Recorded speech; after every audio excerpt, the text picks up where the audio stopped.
for the Now is the most contemporary show about what's actually happening. Marketing is going through one of its biggest transformations ever, where this thing controls the game. And there's so many things we pay attention to, but we get to talk to the brightest and best minds in marketing on Marketing for the Now. Sue May, how's it going? Hello, Avery. I'm good. How are you? Good. How's everything today in Amsterdam? Very good. Rainy as always, but other than that, pretty good. And how's the office? Office is good. We just recently moved. We're at the Keizersgracht, so everyone that is familiar with Amsterdam knows that's a pretty good spot. But yeah, it's going well. Very Fantastic. good. Well, Marketing for the Now community, we are so excited that you're joining us for a very special episode. Sue May is our fantastic country manager for the Netherlands, helping build Vayner's presence all across Europe. We're doing some really amazing work for clients in Amsterdam. So we thought, let's do a special episode of Marketing for the Now where we invite many Amsterdam-based business and marketing leaders to talk about what inspired them, what inspired their stories. You will hear mostly from Sue May, and she will say a lot of words like wherever the office is that I will not be pronouncing. But I'm going to kick off with a very special guest who's a personal friend of mine and the CEO and founder of an incredible company. Sue May will be having an incredible roster of guests from Oatly to Flora Foods to Expedia. And then I'm going to close the episode. So get ready, buckle up. If you're watching this after the fact, let us know what you think. If you're watching it now, tune in, drop us some comments, ask us some questions, because I'm so excited for this episode of From Amsterdam to the World. Sue May, you pumped for this too? I'm very excited. Very, very, very excited. All right. Will you drop some Dutch? Yeah. Say it again. Will you drop a little Dutch in the episode? Absoluut. Heel veel Nederlands. Een klein beetje. Amazing. Okay, cool. With no further ado, let's bring up Jelle. Hello. How are you? I'm good. Thank you for having me. It's been a while. Yeah, it's been way too long. But when I was thinking of people I know who are doing cool shit and are from Amsterdam, somehow you were in the top of my list. Yeah, I can imagine how that works. Yes, actually, I'm in the office. Our office is in the Roelofarensveen, which is not quite Amsterdam. It's a pretty rural type of location, but it's just sort of next to Schiphol Airport, so close enough, I think. Okay, close to the airport must be important for you, Jelle, because you're a bit of an international man of mystery. You're always on the move. I mean, we go to a lot of different markets in terms of where we do business. So I'm sort of in between New York and Amsterdam, and in the winter I'm also in Mexico City a lot, as you know. So that's kind of like the triangle where I'm mostly at. Okay, well, let's talk about business. I remember first hearing about your business and you described this orange suit that kind of changed your life and changed your trajectory. Can you talk to us about the origins of Oppo Suit? Sure, yeah. So that was 2012 when it actually came about during a backpacking trip in Vietnam. So that was 2010. So a long time ago now, where we had this idea to create a crazy suit, and it was an orange suit for Dutch football fans. It was for the upcoming World Cup. That was kind of our breakthrough. I was in the corporate world. I was in real estate.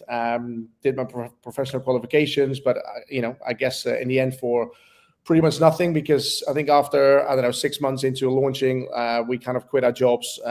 After the orange suit, we started doing many other prints, including, for example, Ugly Christmas sweater type prints on a full suit with a tie that we were selling at $100, and we were in every Macy's stores, and then we got into Kohl's and into Nordstrom. So there's a lot of things that kind of happen afterwards with different milestones, but that's kind of where the idea came from. And we have a pretty strong brand, in particular in Holland, where we're from, where most people know us. So yeah, that's kind of how the crazy idea started, and this was pretty much like 13 years ago now. That's pretty incredible. And for our American listeners and our international listeners, can you explain a little bit about like this symbolism of orange and your culture? Because that is kind of iconic. Sure. Yeah, I think most people would have seen, I guess, the crazy Dutch fans. I mean, whether it's World Cup or whether it's there's always like Max Verstappen, I guess, like Formula One is a huge sort of one of those sporting events too, where, I mean, with most countries, I mean, certainly also the US, very patriotic and proud of our country, especially when it's a small country, but still, when it comes to football or certain sports, still kind of meaningful that we love to support that. Orange is obviously a very, very striking color. So that's why I think it was such a huge hit when we created this orange suit. Very Dutch, and people love to show that off. And I think that really helped in terms of like the culture in Holland and how we like to sort of present ourselves with how that kind of was the starting point of our business. That, you know, now we do many different things, many brands, many different types of seasons. So it's not just that suit product, but it's certainly what kind of like, kicked us off, I guess.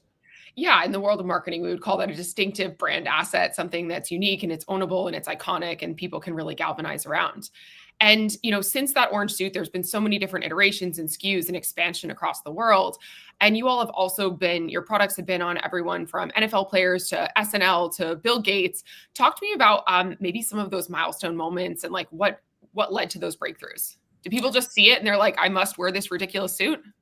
Yeah, I think it's I guess it's that kind of snowball effect. I mean, it's when you think about it now, with also the amount of copycats that we have, it's kind of strange that no one before us had really had the idea to create a suit product with crazy prints. I think everyone knew you can go to Asia and you can have a custom, sort of suit made, but no one had sort of commercialized it in a business model with like, stock in different locations and all that kind of stuff.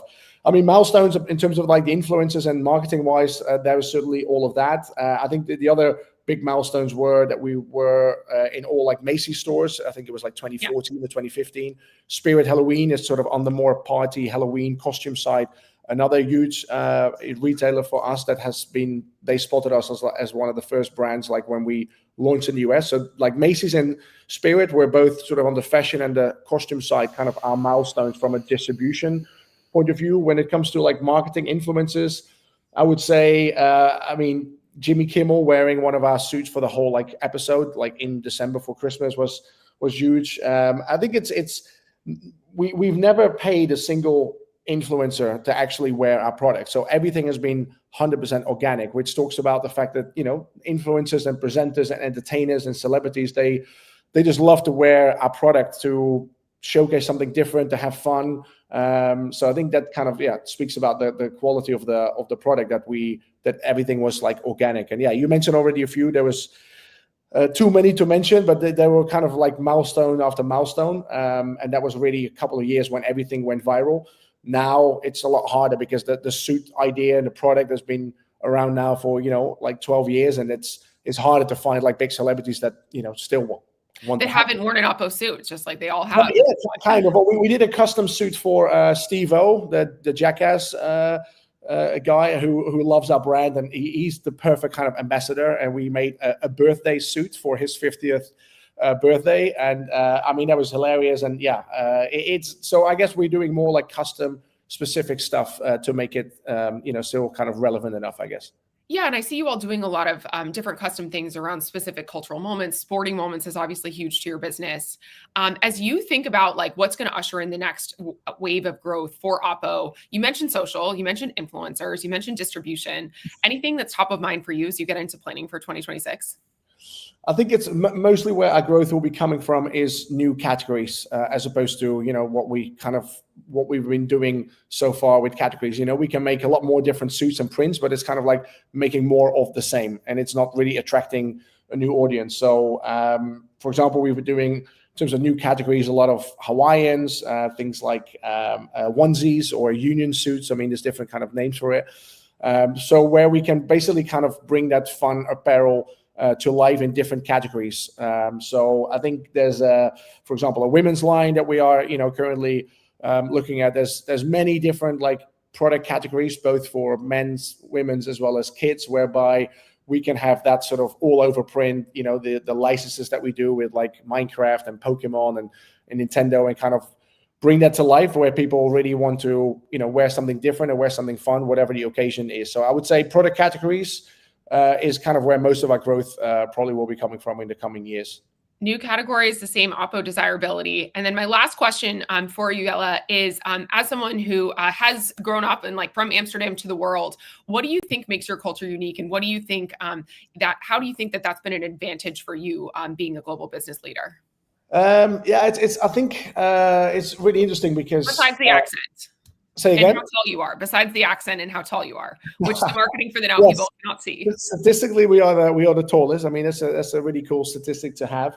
I think just from a young age, I think everyone in Holland has kind of that lookout feeling that because we are such a small country, like we have to speak languages to kind of, you know, communicate with people outside of Holland, which we, you know, we would like to do. We love to travel. We love to learn cultures, languages. I think all of that really has helped, because even though we created that orange suit for Dutch fans, like we knew right away, okay, Holland, everyone that starts a business hardly starts a business just by sort of looking at the Dutch market. You're always kind of looking at Germany first, and then US is obviously kind of like the dream. So I guess the sort of that, characteristic of looking outside of Holland in terms of cultures, opportunities, languages, that's kind of like what's in everyone that is kind of born here. So I think that's kind of like the driver of sort of having the ambition and the drive to then, you know, actually go and do it. Whereas, you know, other countries, you know, I don't know, Germany or US, they're already so massive from itself. They are really sort of focused on that. And they think, oh, you know, Europe is a bit too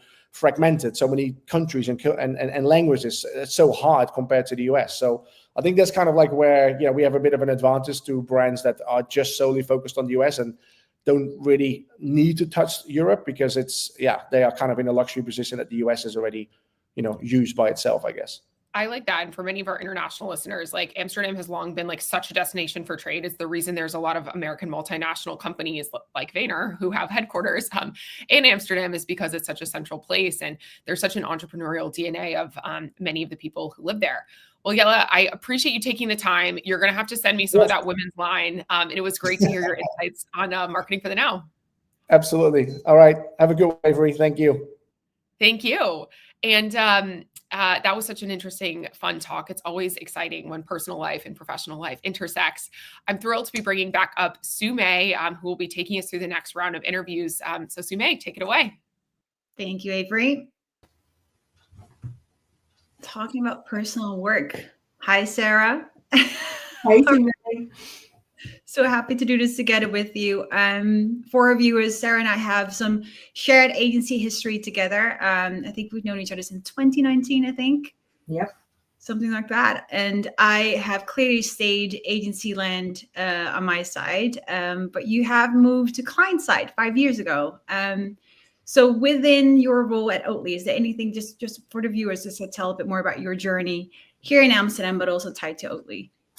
Yeah, so you're right. We met in 2019, but I actually moved to Amsterdam in 2016. Oh. Initially thinking it would be like, 3 years, maybe 5 years max, whilst I had the tax perk. And I foolishly thought Amsterdam would feel really small, moving from London to Amsterdam. And I suppose whilst geographically you can say it is, I think the ease of moving around this city and the proximity that you have to everything and everyone that you need to engage with within usually a 15-minute cycle means you tend to move around more frequently than you would in these bigger kind of geography areas. So yeah, I've been here 9 years and it has never felt small. And I think... So how's your Dutch? Nederlands? My Netherlands is heel slecht. Yeah. That's okay. Is shocking. I have a little, I think every time I think I understand the language, then someone will say something and I'm just like clueless. So context is everything, I think, when it comes to languages, and you can get away with so much by just like reading the room. And I love what you said there, because I again, like being born and raised here, I can really relate still with you, but from the other side, meaning as in I think Amsterdam is almost a gateway to Europe and the world, again, hence Amsterdam to the world. In your role right now, how does that kind of come together, being here and then having that global role at Oatly? Yeah, I'm going to say something like it's really comfortable is the key thing I was going to say, because one of the things, and it comes back to that geography point as well, like one of the things moving to Amsterdam gifted me was that short commute. So I all of a sudden felt that I'd gained like additional hours in my working day because I was no longer kind of schlepping across London on, trains and underground. But what comes with that then is the ability to just have much more focus at work. So I have no problem starting early to speak to our teams in Australia, and no problems, having later calls, speaking with the teams in America. So, because I don't have that top and tail journey. So for me, it's a wonderful location. Even that 1 hour difference between like London and Amsterdam actually can create much more productivity in the workday. And I'm not talking about the fact that we just end up working longer hours. It's kind of almost the opposite, where I just feel like I get much more freedom to get things done within this kind of very central location. So yeah, I love the fact that Amsterdam has brought like me the opportunity to work with so many different people from so many different parts of the world. It is a real hubbub, I think, hotspot of talent, creativity, and culture. That whilst you do get that in London, I think it just felt so disparate, whereas here it just feels much more condensed. Yeah, I can totally see that.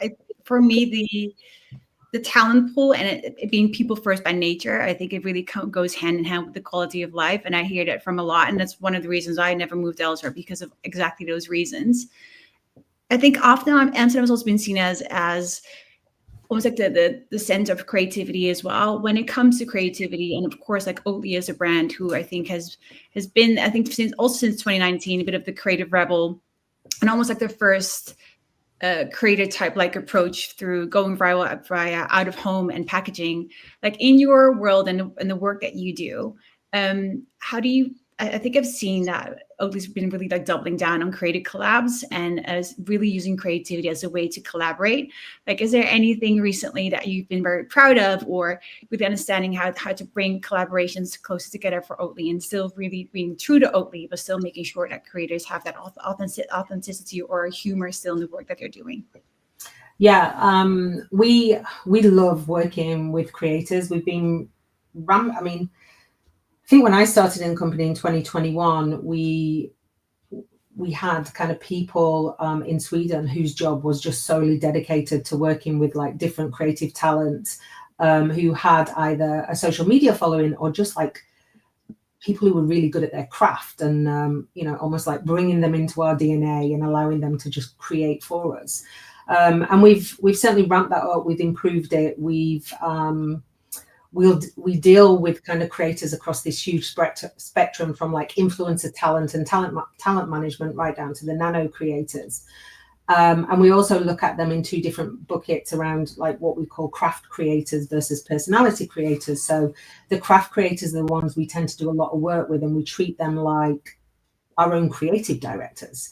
We use them not just to make content for their channels, but also work with them to create content for our own channels as well. So the hardest part for us of working with creators is identifying the right talent. Yeah. And I think because humor is such a huge and fundamental part of Oatly's DNA, like identifying that right talent is crucial to success.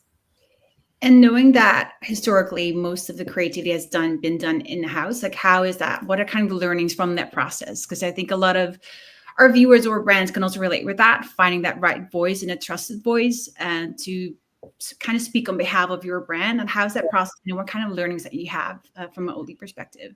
Yeah, I mean, the early days were challenging, especially because we have this phenomenal in-house creative team. Like, when you have those of us that don't sit as traditional creatives, bring in creative ideas to the table, and the creatives feeling not in control of that, it can create a little bit of tension.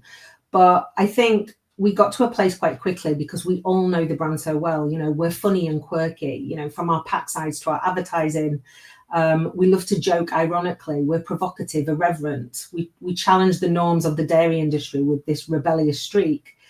And, we're unafraid to challenge conventions. So we kind of look for that in the creators that we work with. And I think once we've got that right, once we understand what that creator and what their craft is all about, the rest becomes quite easy. And that is ultimately identify the right talent that you want to work with and then let them make. Because I think what we've learned is the more we meddle and the more prescriptive we are in that brief that we give them, the worse the output. So it's like identifying, vetting is the biggest task. Once we've done that, the rest should be and often is pretty straightforward and easy. Let the creators make, let them create, let them bring your brand in how they want. So I think, for me, the word authenticity is almost like one of the worst buzz phrases that we've started to use in the creator economy, because who are we being authentic to? Is it authentic to the brand or is it authentic to the creator?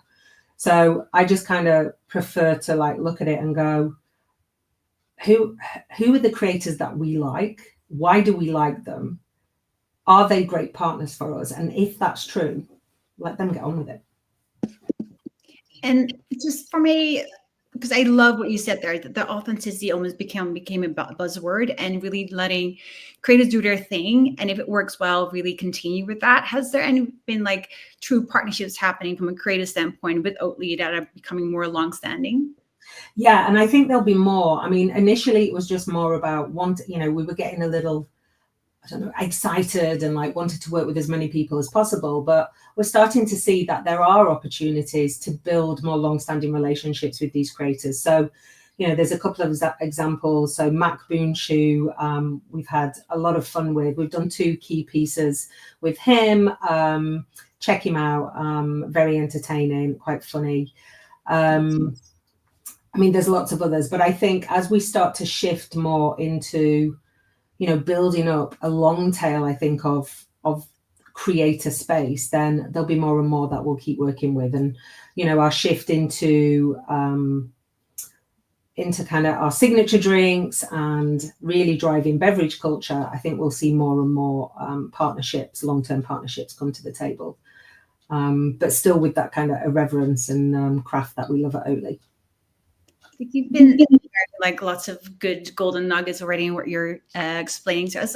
There's something really interesting about the creators and then culture as a whole. Like with those 2 topics in mind, is there anything that you'd like to share as an actionable insight that you would recommend for any marketing leader or the viewers here on the call?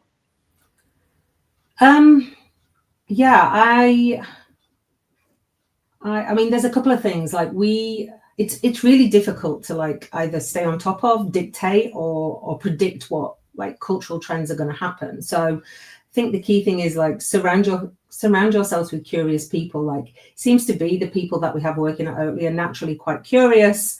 We have taste makers and people who are out on the street, like our barista market developers, for example. They are the people that know cities inside out and back to front. Right. They know all the best coffee shops. They know all the best bars. They know the people who are putting on the best parties. And they know what people are drinking and they know what people are asking for. So they're such an integral part of like our company and our DNA, and helping us like start to predict what trends are coming up next. Like, we also work with other partners. So we work with like Jed, Steph, Tom at Culture Lab, who are helping us try and predict what the next trends will be in the food and drink space. But yeah, it's difficult because we're then sitting on so much information, you almost start to drown in that space. So again, you just have to have those key decision makers in the organization who are going to help like temper a lot of that excitement that we have and allow us to make the right decisions moving forward. So, right now, everyone and everything is about matcha. Some may say we're late to the party, but actually it feels like that is going to continue for some time yet. But equally, we can't take our eye off the ball in terms of what's coming up next. So we just keep driving that curiosity and that culture through the business. I think it's such an interesting place to be and to play in, right? And I think Oatly has the full right since the early days already. So I think we're up for time. So I just want to say thank you, Sarah, again for your wisdom and doing this with me together. And we'll speak soon. Yeah, thanks. See you soon. Thanks, everyone. Right. There, Tracy, how are you? Doing very well. How are you? I'm good. Thank you for making the time. And again, Sarah and I know each other for quite some time. I had the pleasure of meeting you for the first time this week.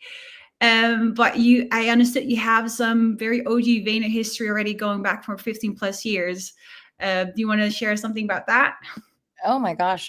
Many stories from Vayner people over the years, all across the world, different projects and different things that we've worked on, from launching new brands to, I don't know, trialing new approaches to digital. So it's just wonderful to be here with the Vayner family and everyone else. So thanks for inviting me. Well, thank you for making the time. So New York, now in Amsterdam. So what's been that journey and how's that shift been going? Well, Amsterdam has a little bit of New York vibe in some ways. It's much Okay. smaller, as you know, Mhm. but it's such an intersection of culture here, not just, across Europe, but I think also across the world. So a lot of Americans like me making the trip, but, lots of people from the Middle East and from Asia as well. And so it's amazing to just see, I think, how those cultures combine in very different and unique ways than they do in a place like New York, where I used to live. And, when you think about how that manifests into what you're doing within brands, it's really interesting because in some ways I have found being in Europe makes me feel much more confident on jumping onto a new trend versus being in the US. I think when you're in the US, you sort of go, oh, I have my, American blinders on and I'm really just focused on what's happening here. And is this really a global trend? But I think when you're in a place like Amsterdam, you get much quicker that vibe and that view of, is this something that we see really resonating across different countries? And so that's just been awesome to be able to kind of build that gut out even more. So I can imagine, like, within your role within Flora Food Group, like building those global campaigns, has it become easier with that mindset of doing that? Yeah, I think so. I think it's, time zone changes more than I would have thought. Your ability to see and hear what's happening a lot quicker. But I think also, what's really changing in the global landscape is how language is evolving for us. So I don't know how many people were watching the announcement on the new AirPods, but you can now Yes. live translate, right? What different people are saying. And so we've sort of now removed that last remaining barrier, which in the business world was, hey, if you don't speak English super well, it's really hard to understand things that are not in in English. And now that we've taken that down, I'm really excited to see how that's going to change our communication even more, how we can find trends quicker, things that are more underground that have the opportunity to really bubble up in a big way. So yes, definitely. From the language perspective is interesting, right? Because there's, of course, like the language, how it translates, and also the creativity around that. Like within the creative world of Flora Foods, you could probably say with food and beverage is one of the most creative driven categories. Wouldn't you think so? Oh yeah, for sure. For sure. And I think within that, I think from even from a Dutch perspective, there is we are way more targeted towards like more niche, like micro influencers and creators, like within the world of food and beverage. Like, what's your point of view around how approach influencers from celebrity driven to more micro nano communities? Yes. I probably will date myself a little bit by making this comment, but I recall when our conversations were like TV or digital, which one are we doing? Right. And it was this very like black and white thing. And in some ways, I think the influencer conversation has been in that place. Like influencers, is it a green check box? Like, yeah, it's on the plan, or no, we're not doing it and it's not happening. And the reality, similar to, when we started in digital, is the spectrum of what that means is so big. Right. So when you look at like a major celebrity and how you're using that in a campaign, like we've been working with Gordon Ramsay, for example, and big name, really great at driving core equity messaging and helping consumers understand the, ease of use of our products and the different applications and places that those can come to life with a real chef who really knows what he's doing, right? And his personality and how all that comes about. But what we saw was he actually wasn't very successful in helping us communicate things like natural cues or, category perception and how we were trying to move the dial on that.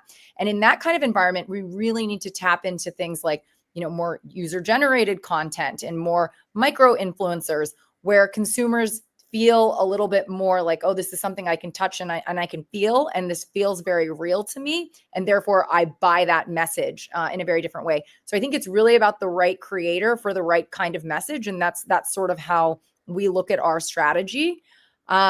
I think the other piece that's coming up now is this idea of communities, right? And not thinking about influencers as I buy into one individual and I'm looking across the spectrum and, I like Joe, he seems great, but looking at first and foremost, what are those communities that are really creating and moving culture, that have that dialogue, that have that, Reddit thread going, where not only can we lean on them to help us with developing content, but also we can learn from them, right? So they're starting to really shape different ways that you might use a food product, for example. So, how are creams being used by 20-year-olds today is very different than how they were being used by 20-year-olds 20 years ago. And so we're learning a lot through those relationships that we have with those communities, when we can kind of give them our products and let them sort of play around with it and figure out what they would do best with it. I love that, because you can almost use it as an insight machine, right? Like just creating more insight and to kind of fuel that 360 marketing from that perspective as well. So with that in mind, if you think about creative partnerships, like you've mentioned Gordon Ramsay, but also the value of really having those creators with those trusted voices that understand the communities that we want to talk to, like, do you feel that the future of those creative partnerships is more long-term ambassador relationship, or is actually more value in like fast, high volume content collaborations? Sumi, I am very much an and person. So for me, it's about both, right? So I think what's wonderful today is through the growth of the creator economy, you can drive a large bulk of content. Now, I'm not a big believer in organic media. Some people will probably disagree with me openly on this, but there is a reason that Meta makes money. There is a reason that Google makes money. And if you're not going to put paid behind something, it's probably not going to be seen by a lot of people. So when we think about what we're doing, when you think about, what you're producing and creating, it's really about a high volume so that you can understand what are the things that are worth putting your money behind. Right. And so when we look at it, we think of it as a testing funnel, right? There is a lot that we're going to create. We're going to figure out what's working well, and then we're going to fuel that to the point that consumers can see it.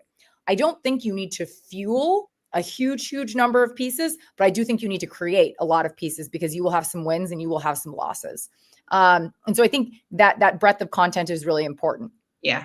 It is also very important that we have those long-term relationships, because as you said, those are really the learning grounds, right? Those are really the places that we're creating things with, we're riffing, we're, building those inroads with those communities that teach us something, not just about content, but about how we actually develop our products. And we're inviting more and more of those long-term partnerships actually into our R&D center. And we're bringing them literally, in our instance, into the kitchen, right? To say, hey, this is what we're thinking. This is what we just put together. What do you think of this product? How would we change it? What might we do differently? And that's been really impactful for us. When you talk about impact as well, like one of the hottest things as ever in the last couple of years, just really talking about AI, the impact that it has when it comes to like the innovation that's happening around food and protein. Where do you see in your world AI having the biggest impact? So I think the biggest impact, at least in the marketing space, is definitely on the speed that you can test, learn, and iterate, right? So spotting a trend much quicker, AI can help you with that. Ideating and building off of a hypothesis around a concept, and then also testing and understanding a multitude of concepts very quickly. That's both content and product. So we're doing both of those things, and I think that will get easier and easier. I think the marketing team of the future has to sort of be able to do that like it's not a big lift. And right now, doing test and learn is a big lift for most organizations, I think, today. So it sounds a little bit like, oh, I have to be able to ride a bike, and eat an ice cream cone all at the same time. But if you're Dutch, that's very possible. And when you go out on the street, you will see lots of people around Amsterdam doing that. So I think it's a little bit like that. The test and learn will pick up massively and become a lot easier. Can I just say thank you, Tracy? I really enjoyed your energy and your insight. And we can talk probably for another 30 minutes. But I just want to say thank you for today. And we'll see you and speak soon again. Thank you so much, Sumi. I appreciate it. Bye-bye. On to the next one. Natalie, hello.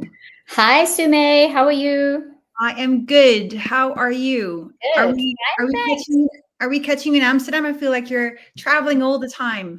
I am. I just got back from London yesterday, so and I'm heading to Seattle on Monday, but I'm in Amsterdam today. Amsterdam, and you call that home for now, right? I do indeed. And home, I hope for a long time. I love it here. Amazing. So, just for our viewers, Natalie has quite an impressive track record and journey. And I can say we as Vane have been quite lucky to be part of some of it, working some of the biggest brands in the world. And to name a few, Zalando, Booking, and now the Expedia Group. Natalie, you want to share something with our viewers around your journey overall and your latest role at Expedia? Yeah, sure. So I'm originally South African, and I moved to Amsterdam actually with Diageo about 10 years ago, where I was working on culture, marketing, on Ciroc vodka and all of the reserve brands. And then I moved to Zalando, which was an incredible experience because I was there during COVID, where online fashion was just absolutely booming. And I was lucky enough to work closely with Vayner there.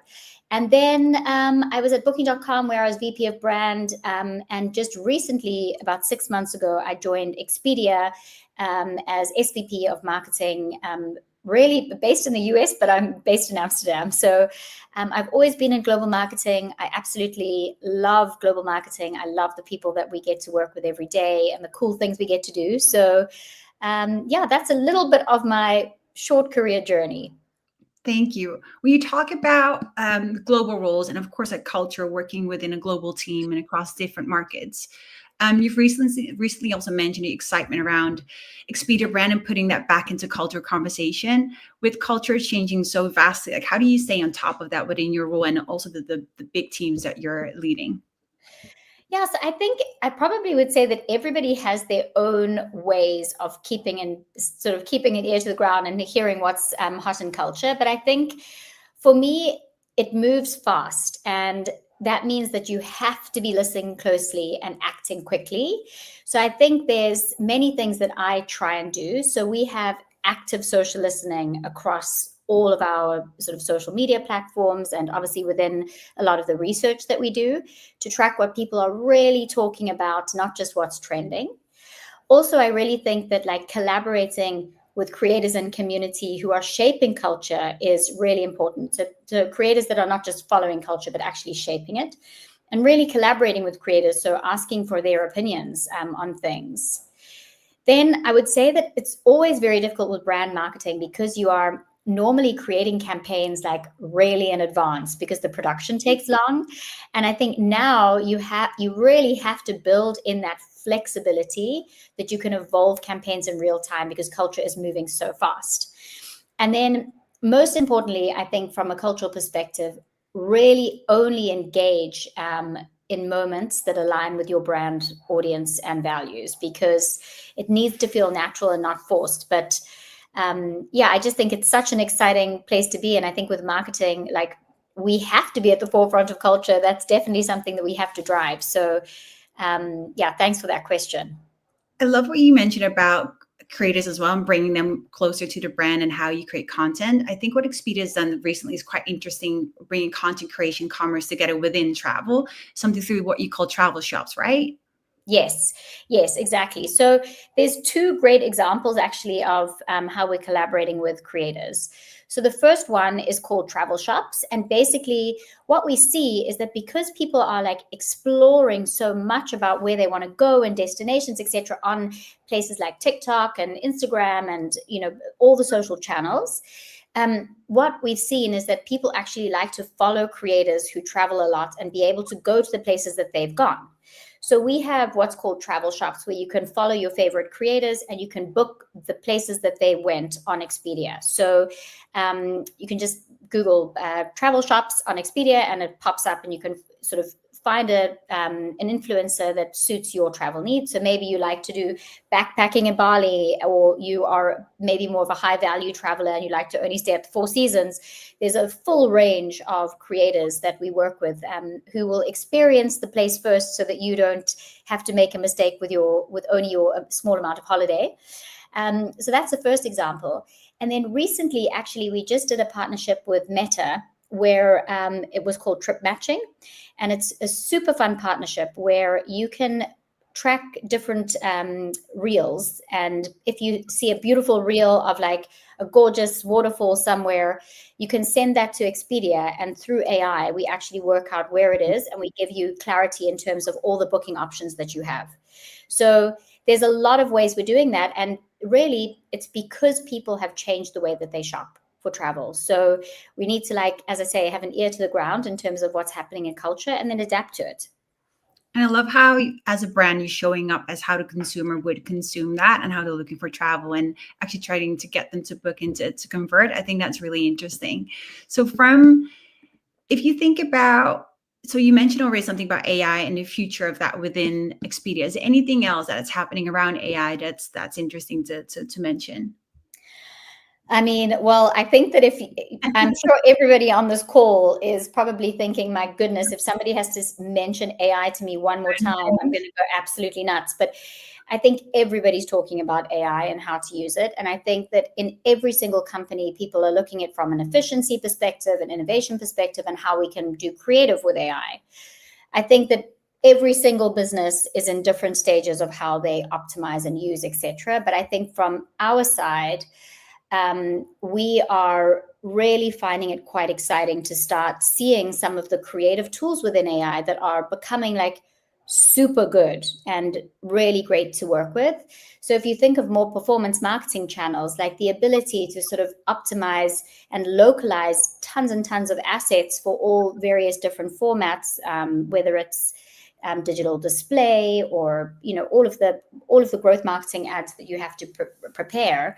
This is just game changing because you can optimize, you can get better, etc. But I'd also say, like, I think that there are obviously some ethical considerations that everybody has to be aware of. I think now we're seeing a lot of social media platforms where you can actually say like created with AI, because I think transparency is like super, super important. I think there's another thing in terms of like just authenticity. So we really like to try and keep our human connection front and center. So I think that, that's something that I think lots of brands are playing with does it feel strange to use AI humans or not? Yeah. And then I think just a key thing for me that I'm always sort of talking to my team about is the key is using AI to enhance human creativity, not to replace it. So I always think that like my creative teams, whether they're at agency or internal, they are the creative brains that are driving this. And AI still needs that human touch, that human connection in order to make game-changing creative. Otherwise, it all falls into like the content noise and the matching luggage that's out there. Yeah, I totally see that. I think also just from our point of view, we always tend to say that we're the architect of that. And AI is the tool to enhance the process and not to replace it. But I really like the human element that you just gave there as well. I've got a last question for you, Natalie. So with the breadth of experience that you have from beverages to fashion e-commerce and online travel, like what's that one challenge, and maybe it's rooted in AI, who knows, but that you're working on right now that you think is really relevant to all marketers, and any advice on that?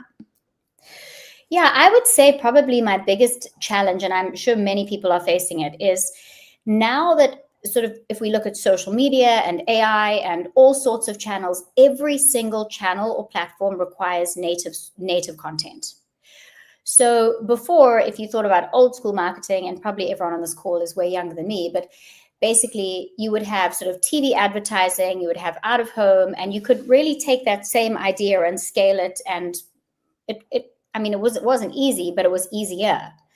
Now, whether you're talking to TikTok, an Instagram, a YouTube Shorts, a podcast, something for Perplexity, like there are just so many ways that you can reach your customer, but you have to reach your customer by giving them the best creative for that channel. So I think it's become almost more challenging because you have to be more advanced in best practice creative for channels. But also I think you need to really, really be selective with who you decide to work with, because innovation is great, but obviously innovation demands a huge amount of resource from a budget plus a people commitment. And so I think one thing that I'm trying to work out is, where do we place our bets that I can really put a huge amount of emphasis on creative for those channels? And, I'm totally experimenting with a few innovation channels, but I really have to make some tough choices because we can't be everywhere and be good everywhere. Yeah, it requires a true commitment and clarity around those elements as well. Natalie, can I just say thank you No for problem. being here and taking the time and sharing your wisdom here as well. And I'm sure we'll speak soon, but thank you so much. Thanks so much. Thank you. Speak soon. Speak soon. Sue, I've been learning so much. Natalie took us in the direction of AI. Tracy had the buzzword of she's not sure about organic, so we got a lot of fun follow-ups there. I learned so much about Oatly flavors, matcha. I think that must be a worldwide phenomenon. Like the Japanese have infiltrated everyone with matcha. Yes. But I think there's a shortage on matcha globally is the latest news that I've seen. So I agree. That is something that is fully a phenomenon everywhere. I think our office in Miami, everyone doesn't even drink coffee anymore, just matcha. So they're little whisking all the time. Yeah. Sue, thank you so much for hosting this. I'm going to bring up our last guest. Michael Hendricks is a person who has worked in brands all over the world. How is it going? It's good. Thank you very much. Never been better. I love that. Best day of your life is always today. Michael, Exactly. I want to hear a little bit about Poltar, but first I want you to tell the Marketing for the Now community a little bit about you and a little bit about where your career journey has taken you. Yeah, sure. So basically it started off normal, graduating from university in the Netherlands. I was born and raised here, obviously. I started my own business. This was in the fashion industry, suits, tailor-made suits. We passed this topic at the beginning already. Yes, exactly. Suiting, exactly. clearly a big thing in the Netherlands. Exactly. This was going really, really well. But at the end of the day, the business, I had to make a choice. And I actually decided to make the decision to leave the company. And I got a job offer from some very interesting brands, namely Suit Supply, Dolce Gabbana. So that was a very nice step up. And like Jelle also already mentioned, we Dutch people like to go out, think abroad, and explore new cultures. So that's what I did. I actually packed my suitcases and left to the other side of the world. In this case, it's Indonesia, where I spent 7 years working and living. Here, I worked for some very interesting companies like Grab, Gojek, WeWork, and the likes. I had to adapt to the culture. I had to learn new languages, obviously, but this was amazing. Fast forward, I needed to make another step, and I moved to Portugal, where I actually started working for Uber. And compared to Southeast Asia, this was more about scaling up, growth, speed, etc., etc. Amazing as well. This was more in the customer service area. I managed some lines of businesses there and set up new lines of business as well. This was also the first time I got in touch with AI for the menu creation for Uber Eats for the platform, which was very, very young at the time. I didn't even understand AI, like what is happening. Fast forward, now we all know, of course. And actually, a year ago, I moved back to the Netherlands. Here we are again, back into the marketing for Poldar, which is actually quite a new company.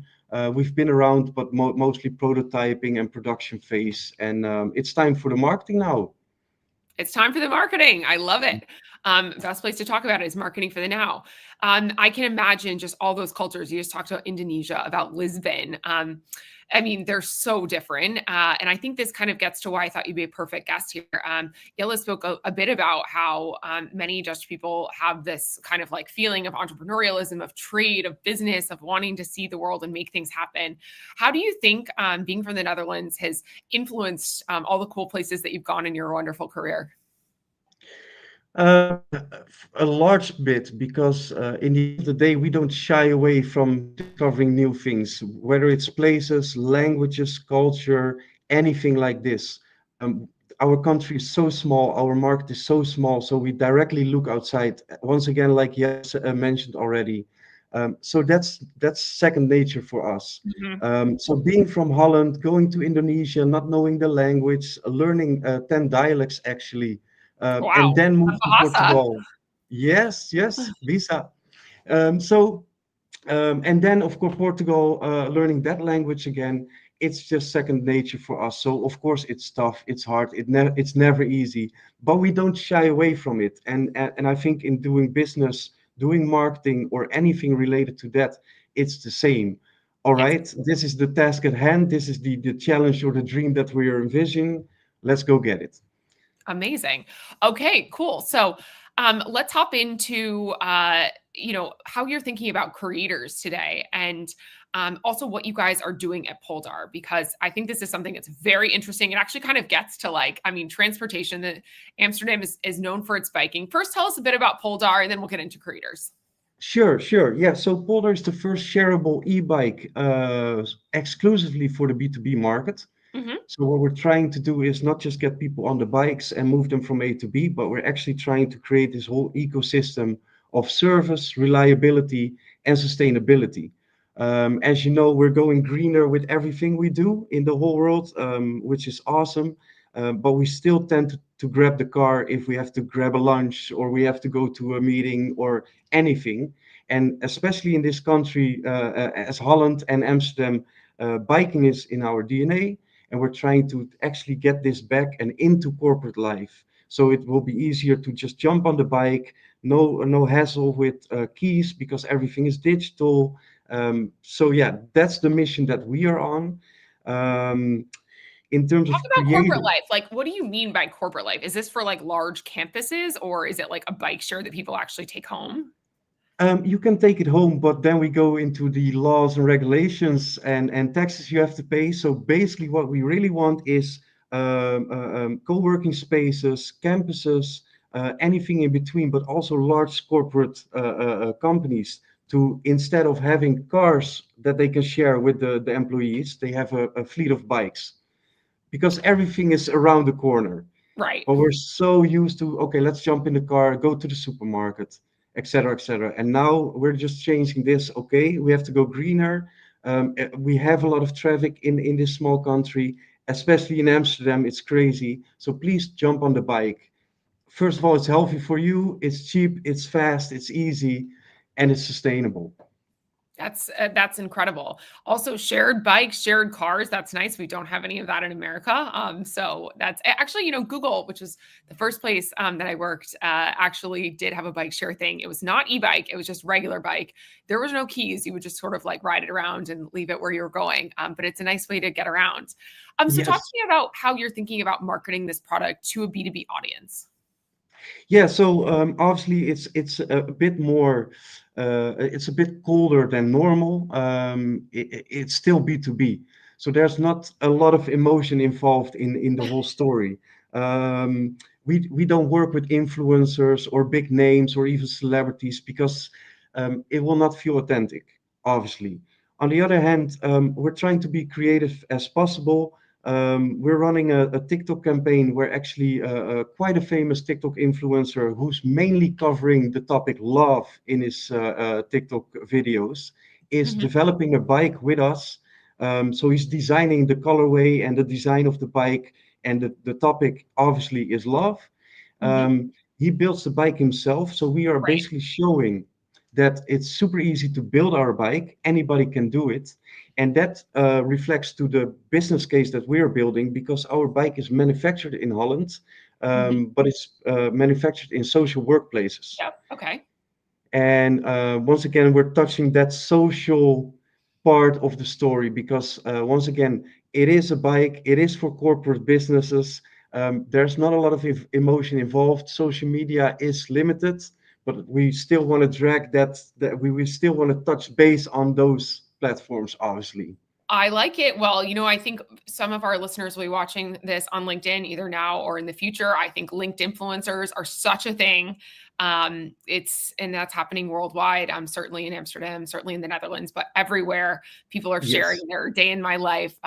Even in a workplace setting, it's a whole new world. Well, Michael, thank you so much for joining us. It was fascinating to hear your insights.